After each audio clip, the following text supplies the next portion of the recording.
जवाब चाय बापरे जवाब चाय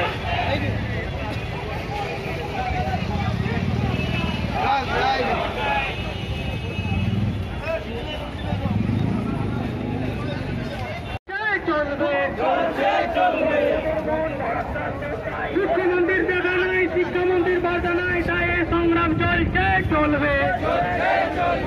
হাই হাই একই হলো, প্রতিশ্রুতি কোথায় গেল? শূন্যবাদ কোথায় গেল? হাই হাই একই হলো, প্রতিশ্রুতি কোথায় গেল? শূন্যবাদ কোথায় গেল? 50,000 শূন্যপদে অবিলম্বে নোটিশ চাই, নোটিশ চাই। শিক্ষকরা পদে হাটে প্রতিশ্রুতি যখন প্রতারণা করে